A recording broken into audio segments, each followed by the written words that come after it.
Hello everyone, my name is Diane and welcome to my channel Witchcraft is Political. At the outset, I'd like to say that I'm a witch, and if you don't believe in witches, or you are scared of witchcraft, or you don't believe in witchcraft, or if it makes you angry and you don't want to be associated with witchcraft, this channel is not for you. Or even if you believe but right now you don't feel the belief, or like if you're feeling like this is not something for you, witchcraft is not something for you, witches are not something for you, this channel is not for you, please close this video right now. So all right, now that we have put that energy protection spell, let's begin today's reading. So the question we are reading for today with is, what is next in love for you? And for people who picked this first pile, this first card, this white seashell from the last video, you are welcome, because this is your reading. And for those who haven't seen the last video, but this is the first time you have stumbled on this channel or this video, then don't worry, this is still your reading, because the universe guided you to come here somehow, and you don't really need to go back and watch the last video unless you feel really called to. Then please do that. But if you just want to watch this video, that's fine too. This message then, in which case, is all also for you if you are being called to watch this video. So yeah, let's get started, right? Am I missing something else? Oh yeah, if you want any more information about these videos, it's all in the description box below. Please like, subscribe, and comment if you like the video or the kind of readings I do, or if you want some other kind of readings, please also comment. And I believe witchcraft is political, so matter and spirit are one and the same. They are not distinct or in separation. This is kind of the belief or philosophy of my channel. And what else? Yeah, love is political. Yes. What else? Yeah, all the relevant information is in the description box below, really, and please don't get scammed on YouTube. Yeah, that's all I have to say, I think. All right, with that, let's begin our reading for pile 1, card 1, who chose this card. What is next in love for you? And let's see what this card says. Wow. I don't know if you know this card, but it's the Tower. And that's major, guys. That's major. Something major is gonna happen in love for you soon. And somehow the Tower has acquired the reputation for being the most feared card of the whole tarot deck. I don't know why, because to me this card is a very, very freeing card, like it really frees you from a lot of binds of the past, because that's what happened when the lightning strikes the tower, right? When the lightning strikes the tower,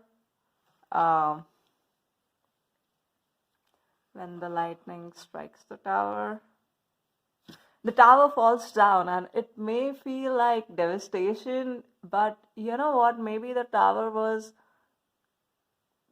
so full of hierarchy, so full of unfreedom, so full of binds, so corrupt, the people who lived in the tower. Or if the tower was in your own mind, those thoughts, they were so limiting. They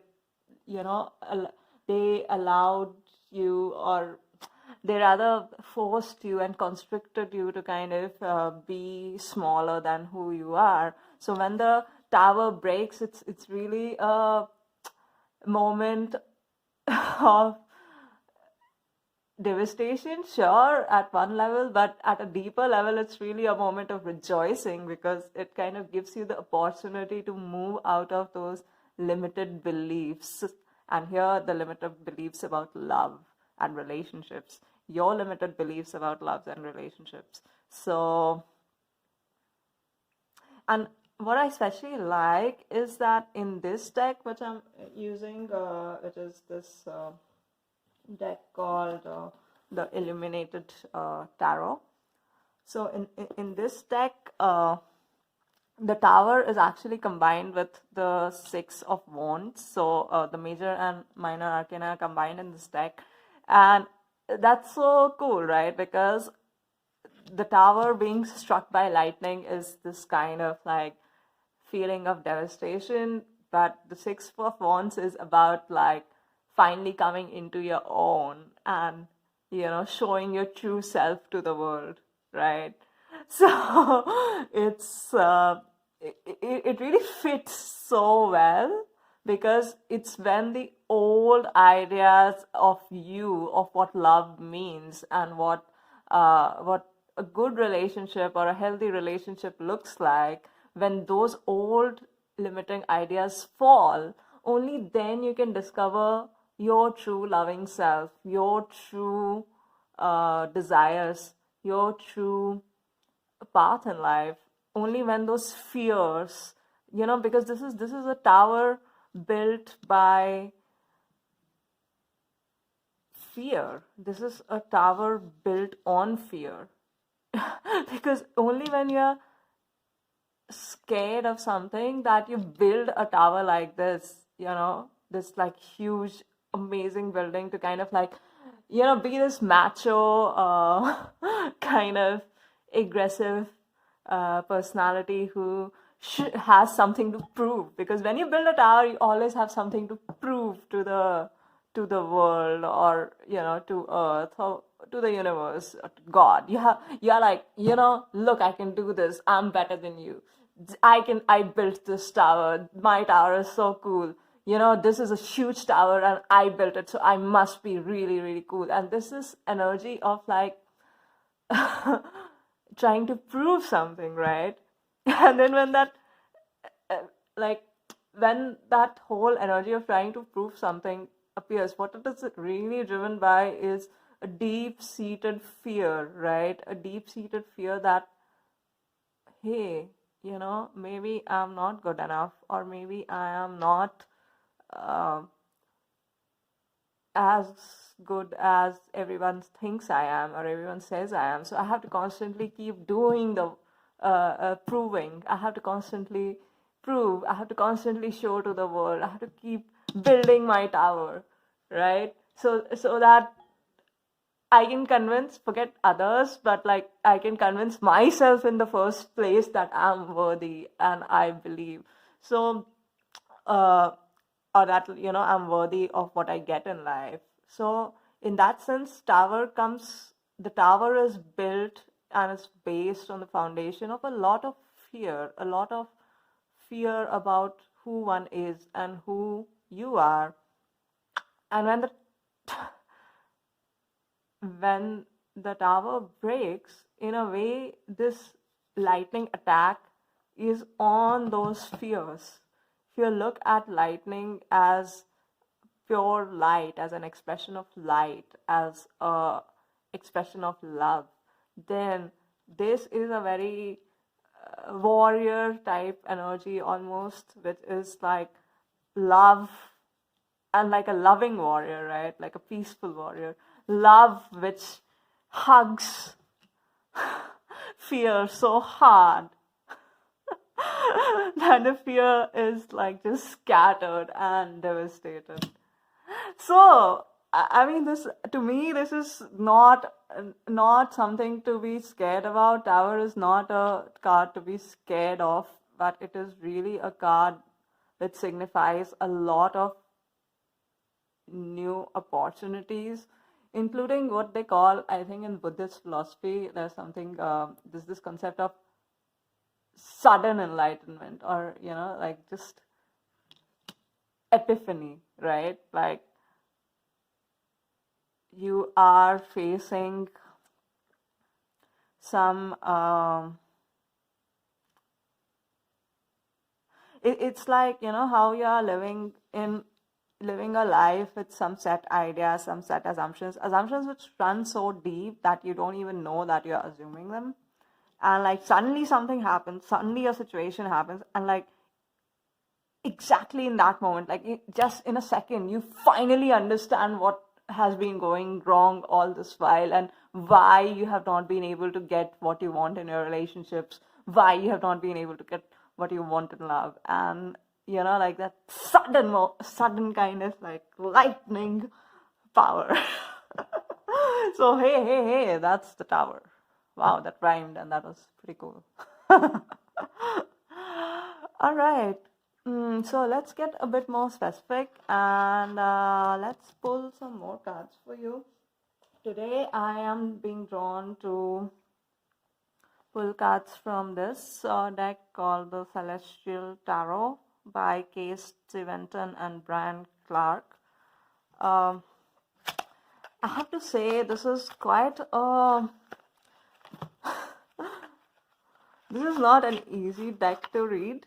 It's based on a lot of astrology, and it's based on a lot of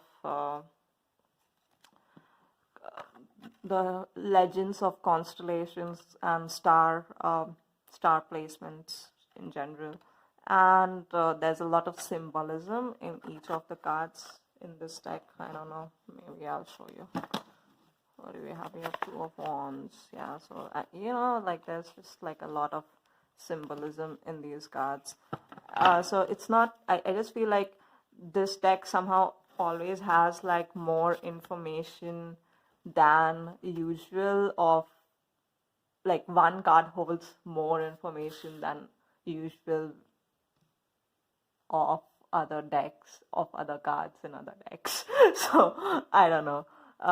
Let's see what we get here, because I might have to consult the little booklet which came with it, because sometimes when I read the booklet, I get guided in the right direction. And what's next for you in love? Like thematically, it's becoming really clear that a tower moment is coming for you. Some sudden revelation or epiphany about your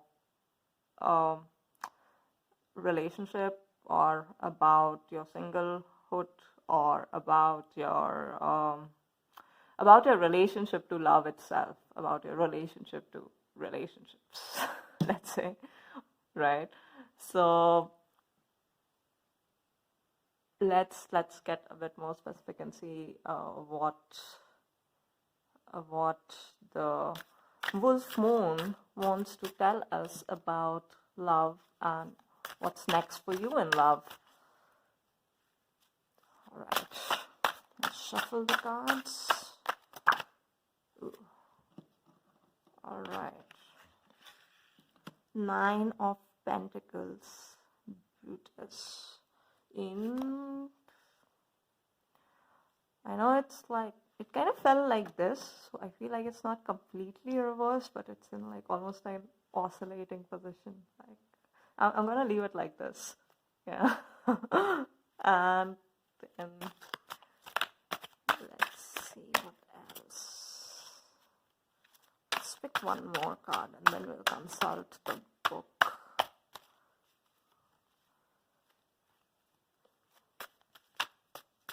What is next in love for pile 1? Ooh, Queen of Swords. All right. I feel like picking one more. I'm sorry. Should I? Yep. They're saying yes. Wolf Spirit is here, and Wolf Spirit's saying yes. Pick one more.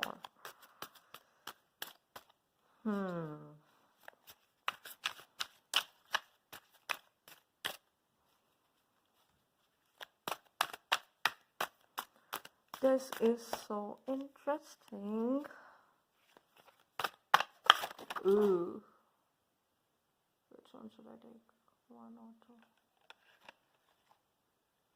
2? Sorry guys, I think I'm gonna shuffle again. This was just too many cards came out. Too many cards means too much confusion.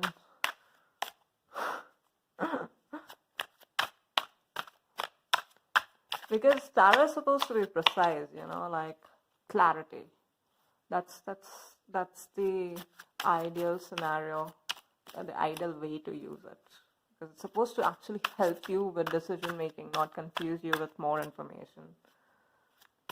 Alright, what's next in love for pile 1? What is next in love for white shell people?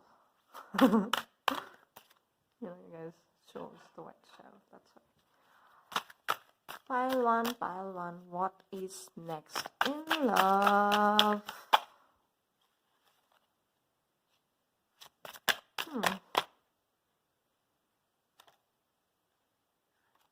Okay, I feel like I'm being called right now to just read from the book because the cards are not easily coming out. I don't know if you have watched my previous video, I guess you'll know that I am not just tarot reader but also a intuitive psychic and medium, and I channel directly, and these are just like some signs which I like to take for this channel. But so yeah, I mean, in every moment I tend to go with the flow and what the spirits tell me.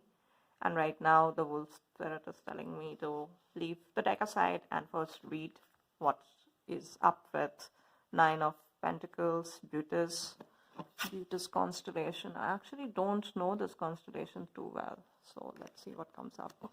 And Queen of Swords, a fixed air, very interesting.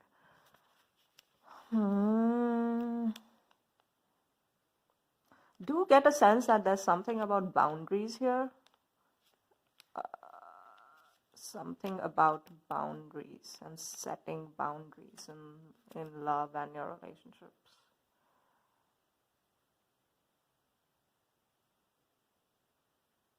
But let's see. Let's see exactly what the description says, because it's quite different, the description in this deck, from other ones. 9 of Pentacles, Butis.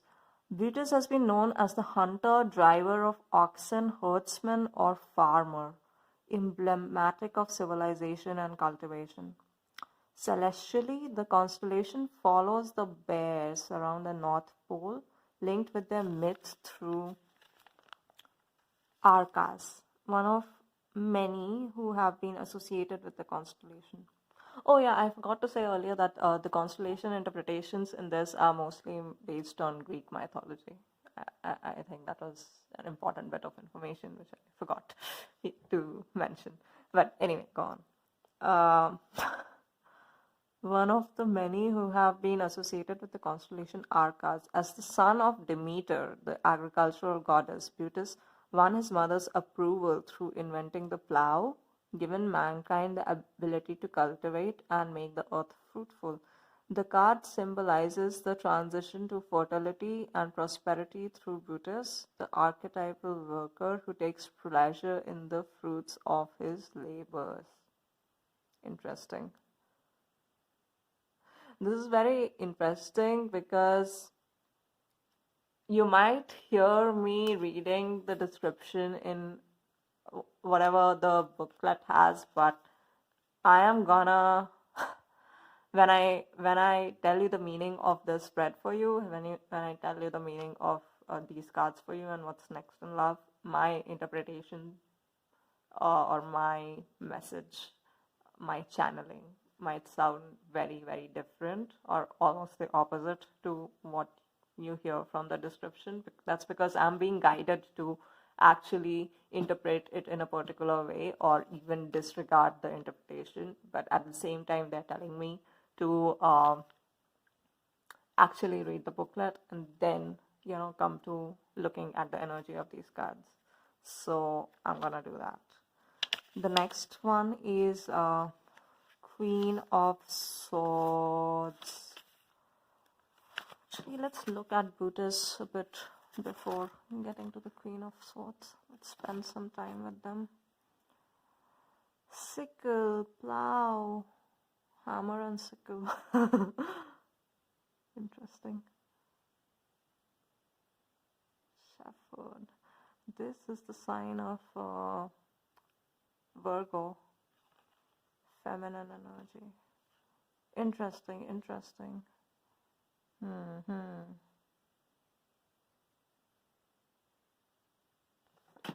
All right, moving to the Queen of Swords. Fixed air. Characteristic of the temperament of the fixed air sign Aquarius are the attributes of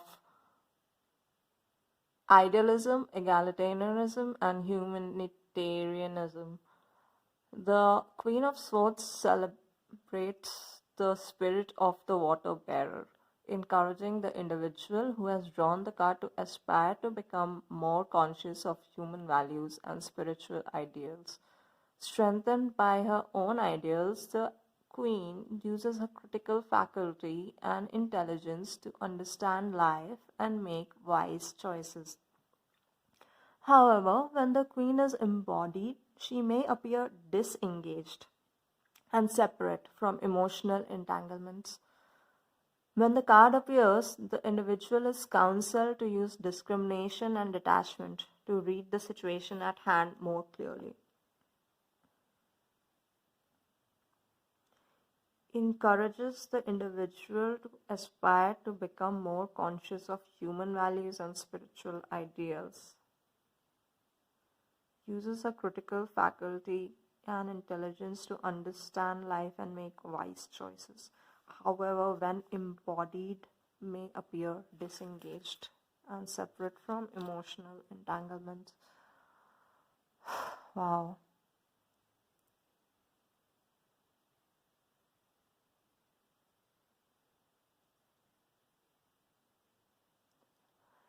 Just give me a minute while I meditate on these cards.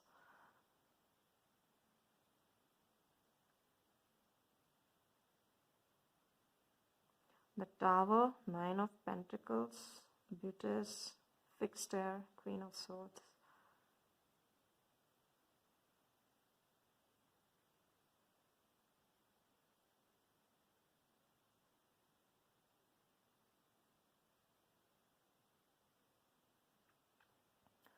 So something I'm getting from these cards is that you have always had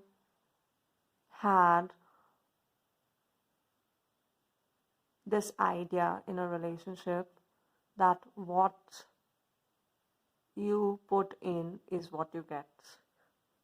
And I'm not saying this is a bad idea.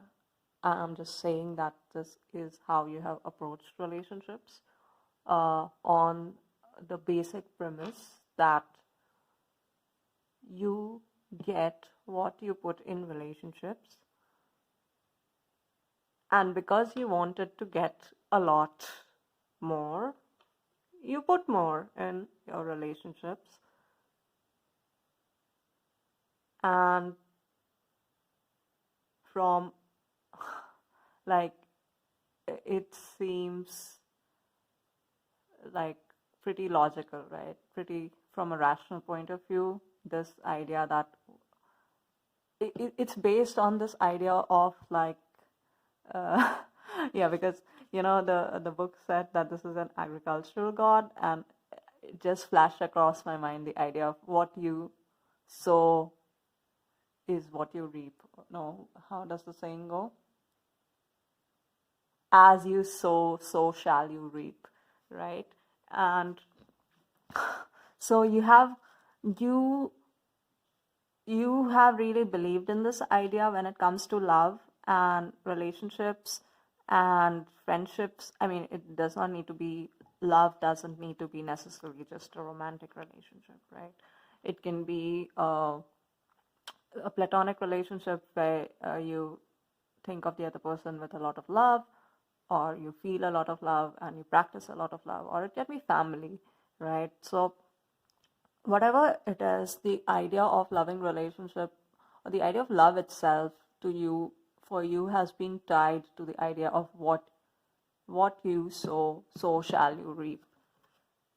And it's not always worked out like that for you, I get.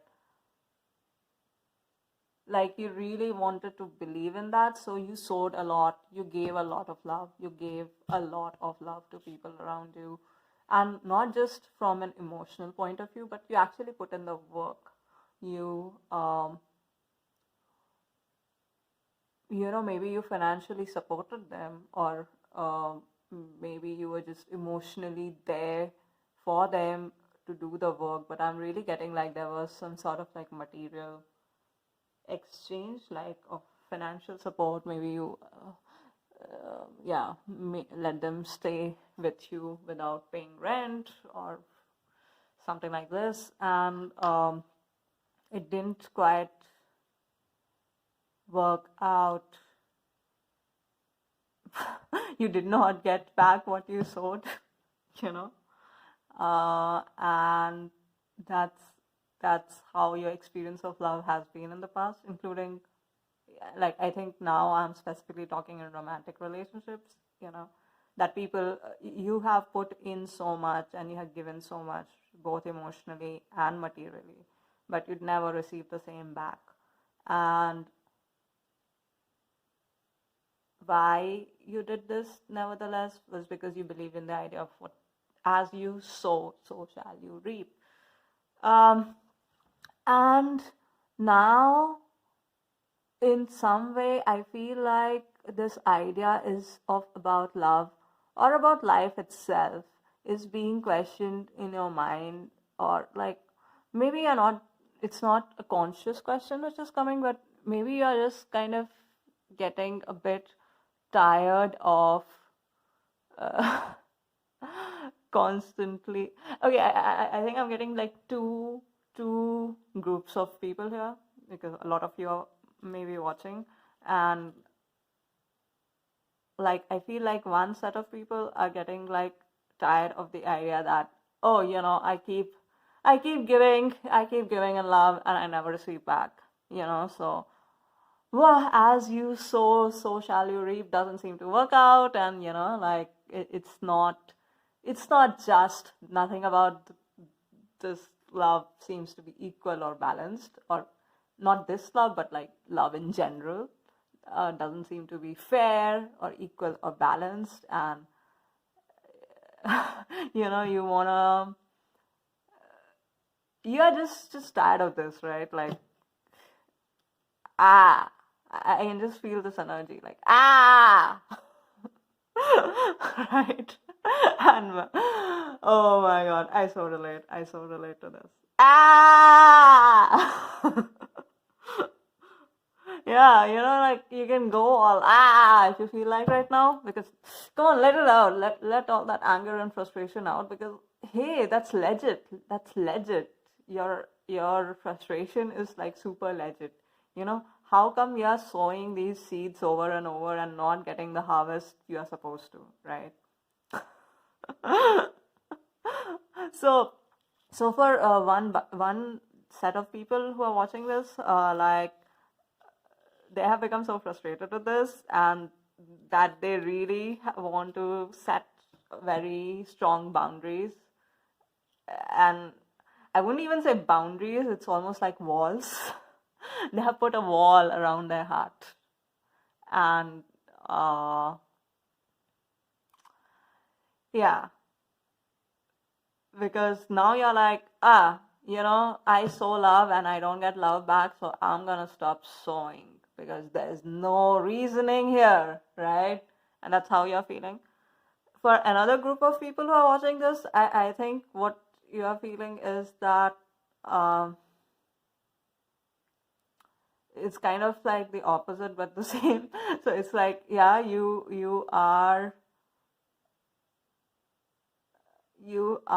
tired, and like, no, let's say you have been giving love to other people in relationships, in friendships, in family, whatever, but you never receive the same back, and you're just confused. I mean, here the energy is less of frustration and more of just confusion and exhaustion, um, because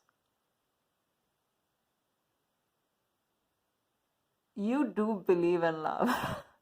you do really believe in love, and it's just so frustrating to you that how come you do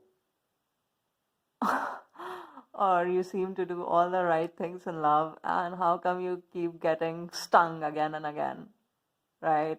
Or never quite getting the fulfillment or satisfaction in your relationships and in love as you imagined it would be like, and you are feeling quite just at your wit's end, not in a frustrated way, but more in a you just don't know where to go from here. There's just like a lot of confusion and a lot of you just don't know what to do next, or how to find love, or how to find that partnership, that loving partnership you're looking for in your life.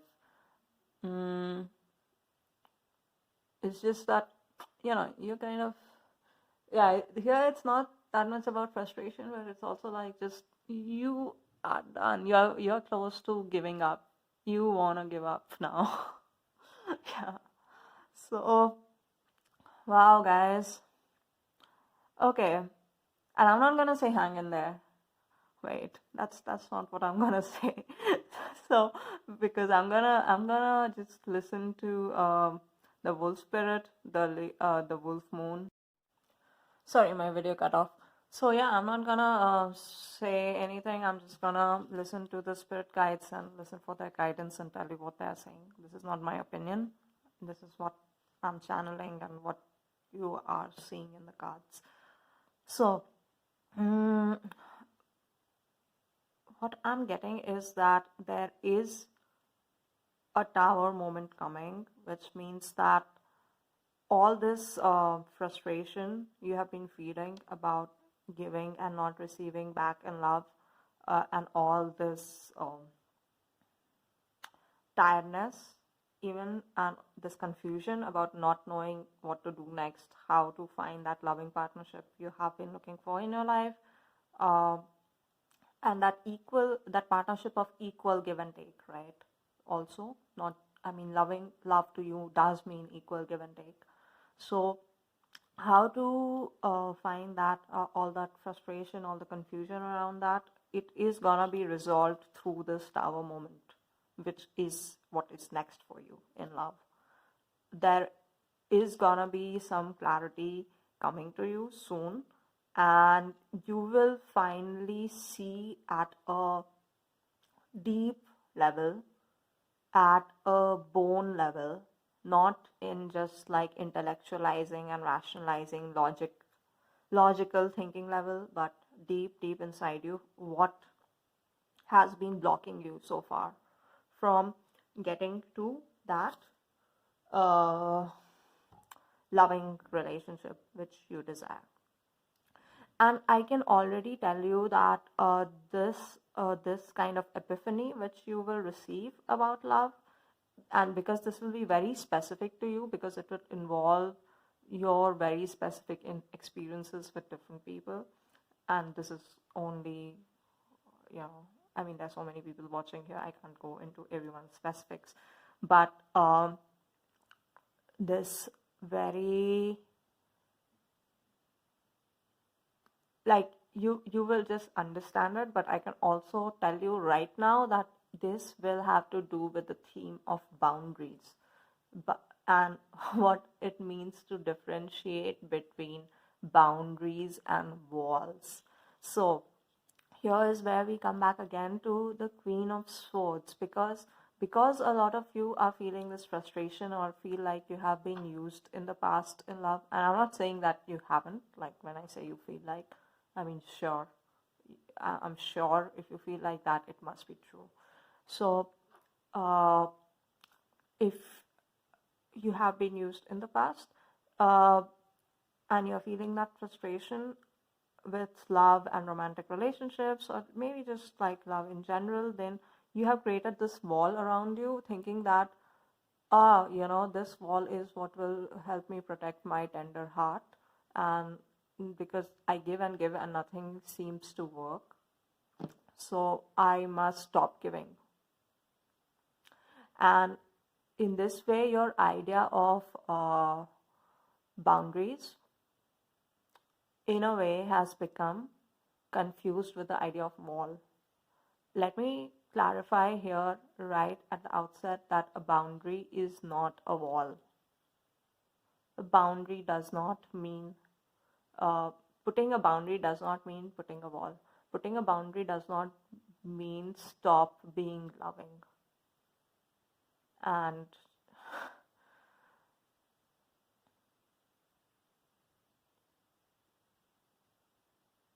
I know these just sound like words to you, but what I mean, like, I think this tower moment is coming to you, and soon you'll completely, totally understand what I'm trying to say when I say that putting a boundary does not mean putting a wall.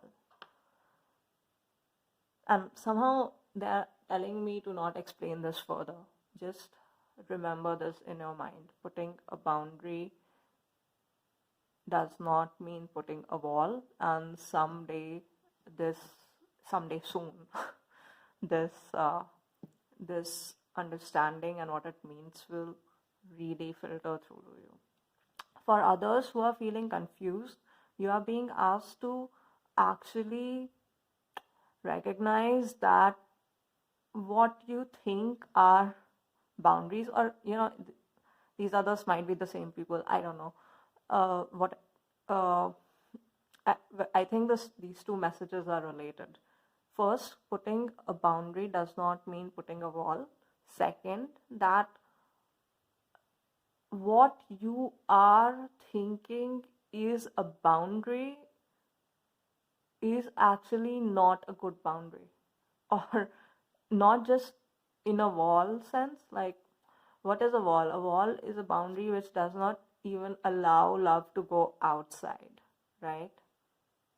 It does not allow even love to come out and in. What a boundary is supposed to do is to protect you from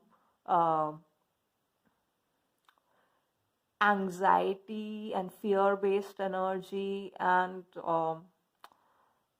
just like negative energies of others, right?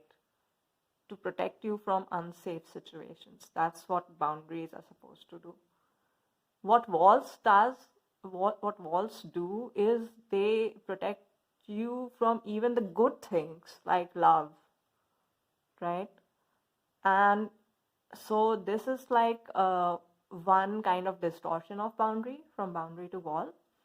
But then there's another kind of distortion where you think you have a boundary because you are giving and receiving love, but actually your boundaries are not good enough to stop the negative energies from coming into your life either. So these are boundaries. These are not really boundaries in a sense, I mean, they're not walls, but they're not boundaries either.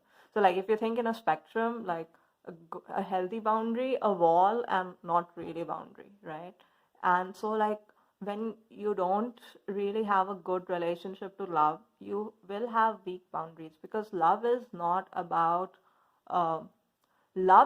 opposite of boundary. Boundary is a facilitator of love. But if you don't have boundary, coming to the spectrum, if you don't have boundary, then all the negative energies come in, so love dies, because love is conquered by fear, right? And if you have walls, then neither love nor fear or whatever, nothing comes in, nothing goes out, you feel empty inside. Like, you feel isolated, alone, abandoned, empty, right? So you have to understand that both of these, the walls and both walls and like lack of boundaries, they are all antithetical to the idea of love, whereas boundary is the only thing which facilitates love.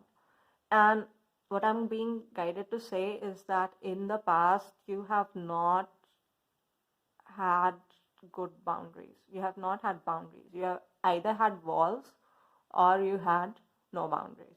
So it kind of oscillated from one extreme of the spectrum to another. Actually, boundary does not even belong on this spectrum. It's the third way. Because this spectrum is all about the spectrum of walls and no boundaries is all about kind of it's about codependency. Actually, it's about dependency and codependency, because you are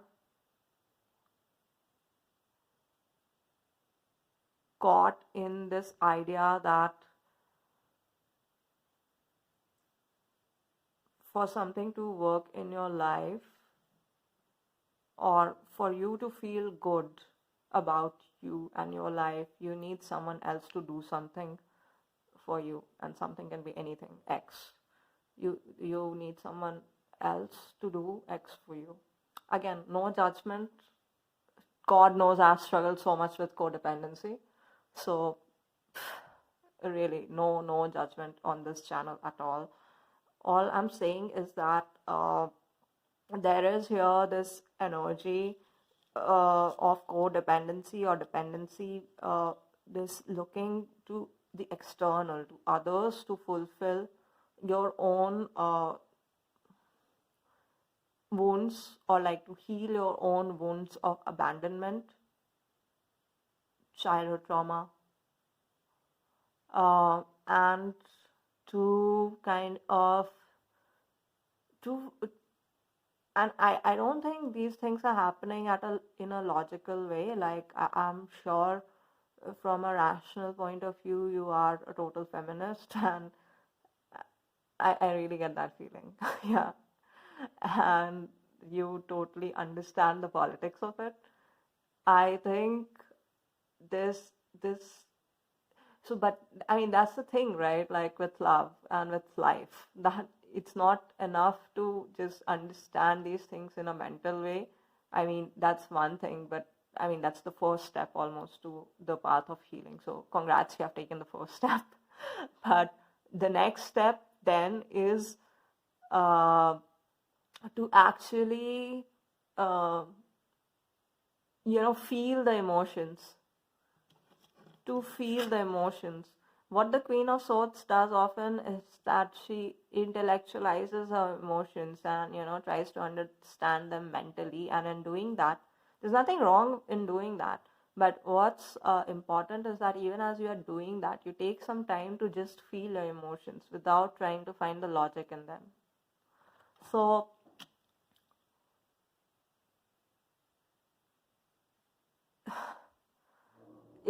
if rationalizing and trying to find logic in your emotions and trying to understand why you felt a particular way in a particular relationship at a particular time is blocking you from actually feeling those emotions, then you need to stop thinking.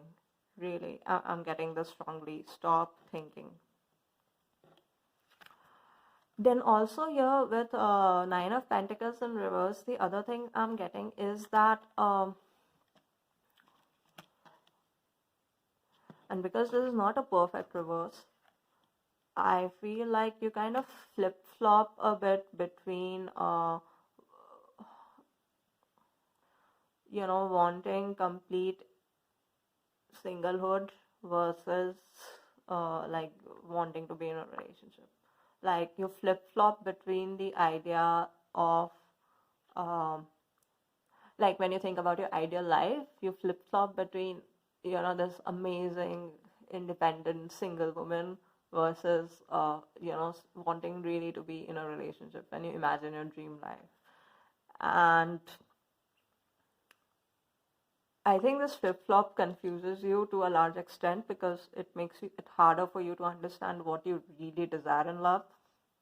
But don't worry, clarification is coming. Clarification is coming. know that this flip-flopping is really part of the process of discovering who you are and what you really want in love, and you are on the right path. This is your confirmation. This is a part of the process. This feeling of confusion is part of the process of finding what you really want in love.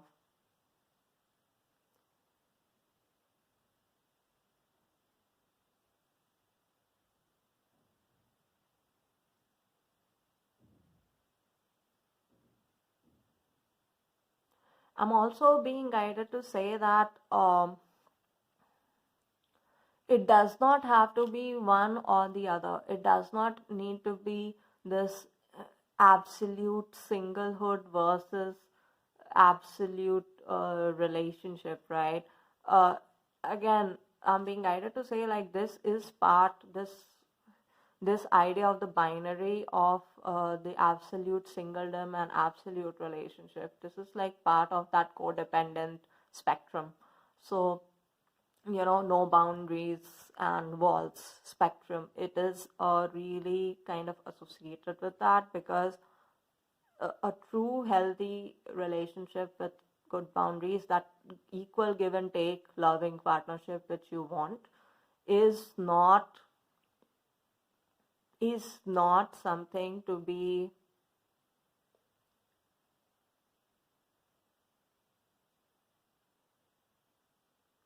like, it won't. Wait, I lost what I was gonna say. Okay, it must not be important.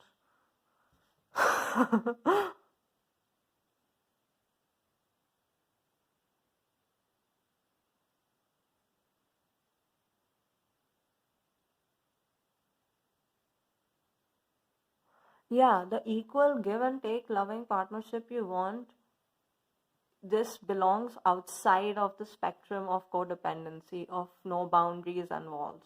And right now you oscillate between no boundaries and walls. First you have no boundaries, then when your partner hurts you or when your family member hurts you, immediately go to walls. See, like, and then it's the same with this whole singlehood versus absolute commitment, right? Like, you kind of oscillate between wanting, oh yeah, total singlehood, total isolation, and I don't need anyone, which is the same as like walls, right? As putting up walls around you. Then coming to this idea of like this, your idea right now, at least, of committed relationships. I'm not saying this is the idea of committed relationships, but your idea right now of like, no boundaries and everything. We share everything, and we share everything is kind of, we are one. That kind of idea, I think, which underlies for you about relationships. So that's like no boundaries. So it belongs to the same spectrum. This flip-flopping, it kind of belongs to the same spectrum of codependency.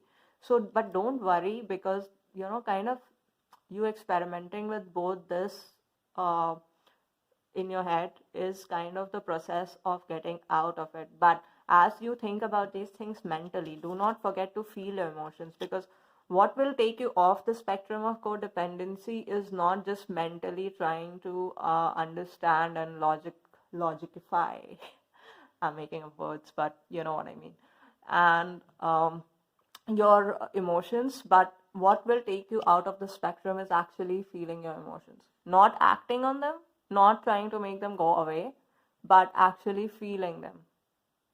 Often when we try to act, and this is also, look, it's Nine of Pentacles in reverse. This is the plowing, god of plow in reverse. Plow is all about action, taking action on the earth, right? But it's in reverse. So it's also in a card of saying, don't take action on your feelings. You don't need to always act on your feelings.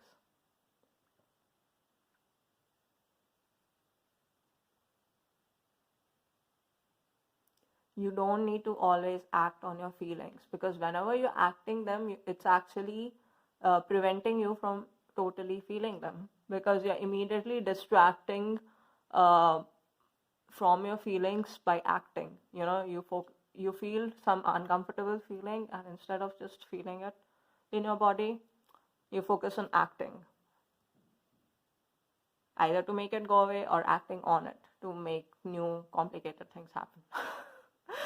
So what I see coming for you is really some epiphany you will get about love, and how you have not been putting up the right boundaries in a relationship, or boundaries, let's just say, how you have been oscillating from no boundaries to walls, and thinking that walls are actually boundaries.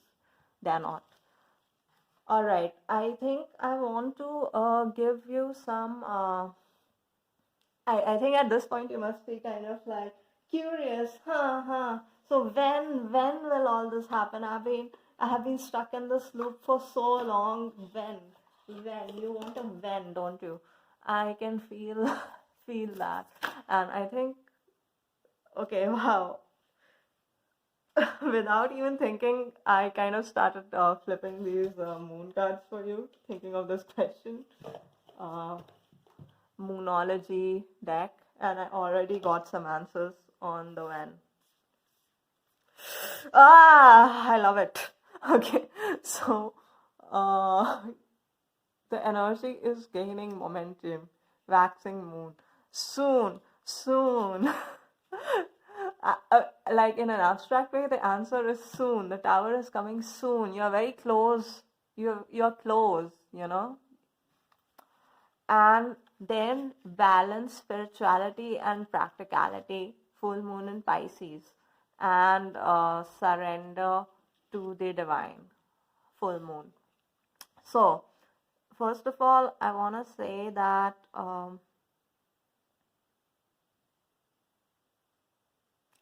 you need to ground and center yourself. You need to have some sort of meditative practice even as you do your practical things in the world, your work things, and everything else.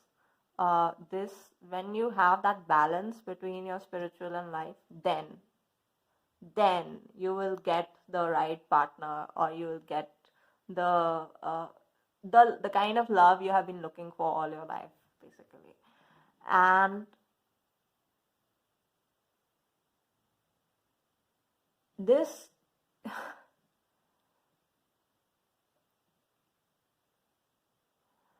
full moon in Pisces, we had like, so to give you an exact time, look up when the next full moon in Pisces is. I think it's sometime around September, this September. But you can look up the exact date. So this September around, you will get some clarity on, or the next September, or whenever the next September is, or whenever the next full moon in Pisces is, you will get some clarity on what or who your real life partner is. Or even if you don't know the exact person, you will get clarity on what exactly you want in your relationships.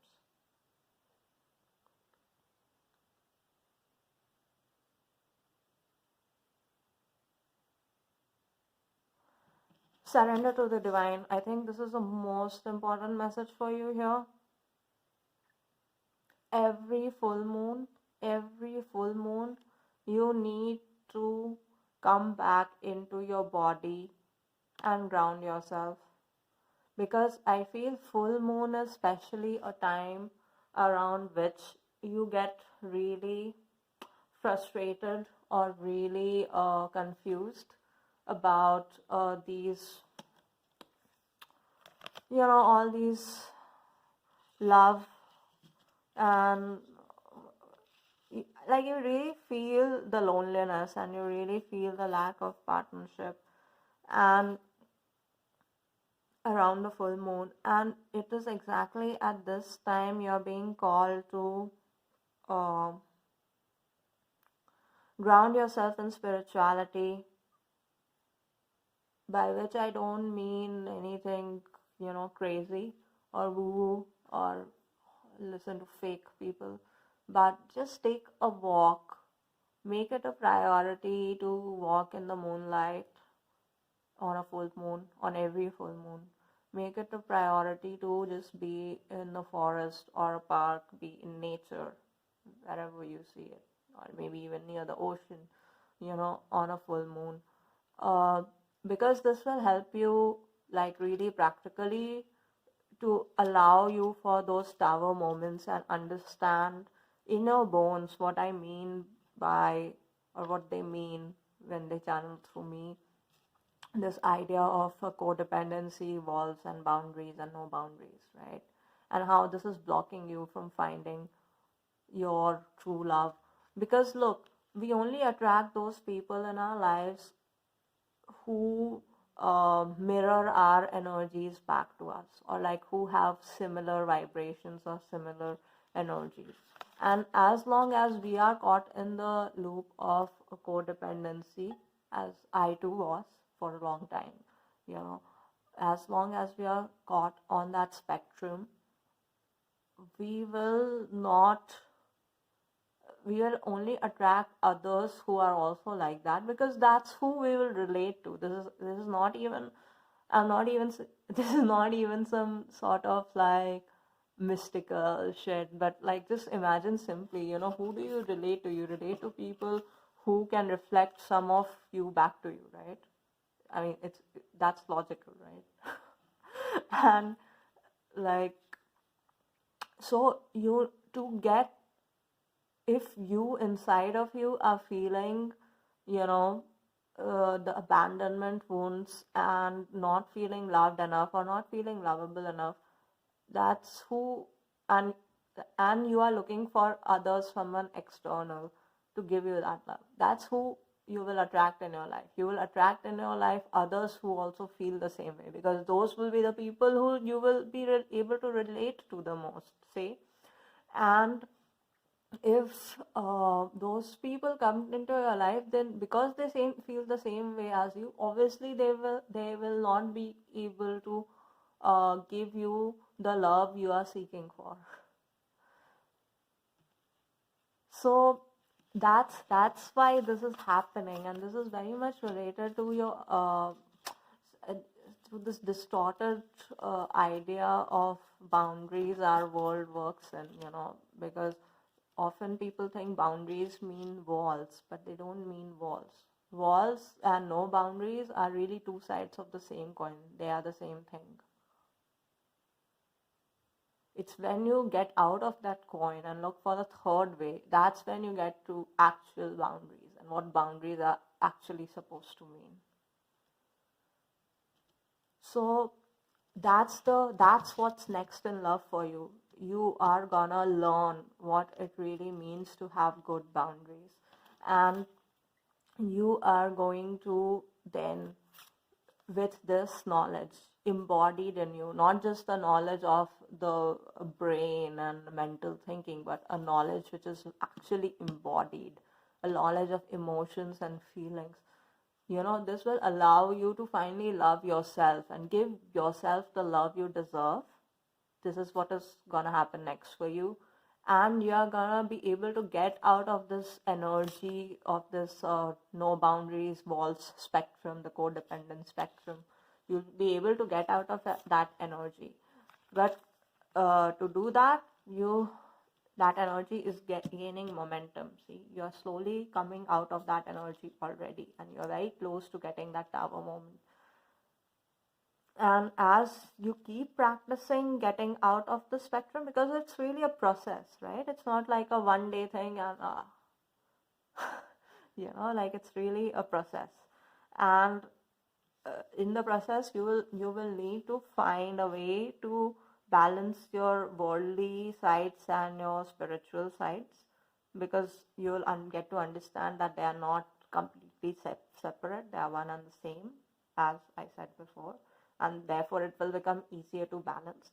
And then as you surrender to divine and you begin to trust the universe, as you begin to give yourself the love and trust that the universe has the answers for you, then sometime this September or next September, you will get around the full moon in Pisces.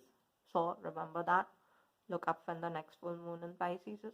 You will get complete clarity about your love life and relationships, where you want to head, who you are looking for. Maybe that person will also appear. So just keep on this path, keep trusting, keep surrendering to the divine, keep surrendering to the universe, and your answers are here, your answers are within you. Do not worry. Do not worry, you have the power. The tower is coming. The tower is very, very close. So that was your reading. I hope it could help you. I wish you really all the best. Keep shining, and I will see you in my next reading. Take care. Bye.